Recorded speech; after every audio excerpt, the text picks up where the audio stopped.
প্ৰমোদ বড়োৰ চৰকাৰে কেৱল দালালিহে কৰিছে বিটিএডিত। আপোনাৰ যদি দম আছে, ক্ষমতা আছে, আপুনি মছজিদ ভাঙি দেখুৱাক। গতিকে আপুনি RSSক সন্তুষ্ট কৰিবলৈ গৈ কোনোবা BJPক সন্তুষ্ট কৰিব গৈ মুছলিমৰ ওপৰত অত্যাচাৰ আমি কেতিয়াও সহ্য নকৰোঁ। বিটিএডিত পুনৰ অশান্তিৰ সৃষ্টি হ'ব, তাৰ কাৰণে দায়ী হ'ব বিটিএডিৰ প্ৰমোদ বড়ো। আজি মিয়া যদি ক'ব যায় বাগবৰৰ বিধায়ক চেয়াৰমান আলীক কওক, কাৰণ চেয়াৰমান আলীতো মিয়া মিউজিয়াম দাবী কৰিছে।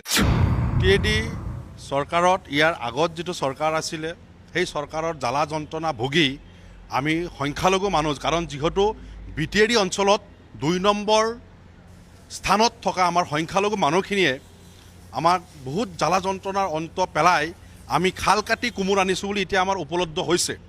কাৰণ প্ৰমোদ বড়ো চৰকাৰে বিগত 2-3টা বছৰত বিটিএডিত অকল দালালিৰ বাহিৰে একোৱে কৰা নাই, আৰু প্ৰমোদ বড়োৰ দ্বাৰা আমাৰ মুছলিমৰ কোনো ধৰণৰ ডেভেলপো হোৱা নাই।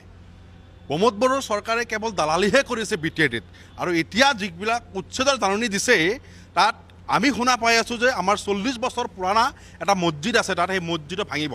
গতিকে আজি আপোনালোকৰ জৰিয়তে বিটিএডি প্ৰধান প্ৰমোদ বড়োক সকীয়াই দিছোঁ মুছলিম জাতীয় পৰিষদৰ তৰফৰ পৰা, আপোনাৰ যদি দম আছে, ক্ষমতা আছে, আপুনি মছজিদ ভাঙি দেখুৱাক।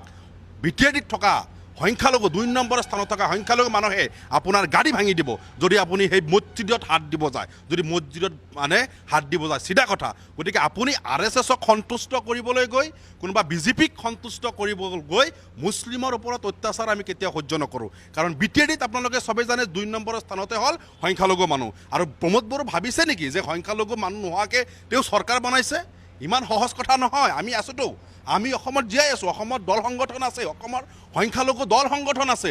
গতিকে প্ৰমোদ বড়োক সকীয়াই দিছোঁ, এই উচ্ছেদৰ জাননী আপুনি দিছে, উচ্ছেদ কেতিয়াও আমি হ'বলৈ নিদিওঁ। প্ৰয়োজন সাপেক্ষে বিটিএডিত পুনৰ অশান্তিৰ সৃষ্টি হ'ব, তাৰ কাৰণে দায়ী হ'ব বিটিএডিৰ প্ৰমোদ বড়ো। স্পষ্ট কথা। চাওক, আমাক এতিয়া সকলো সময়তে যেনেকৈ মিয়া বুলি কৈ অসন্মানী কৰি আছে বা তুচ্ছ তাচ্ছিল্য কৰিছে, আমিতো মিয়া নহয়, আমি অসমীয়াহে, হাড়ে সিমুজে অসমীয়া।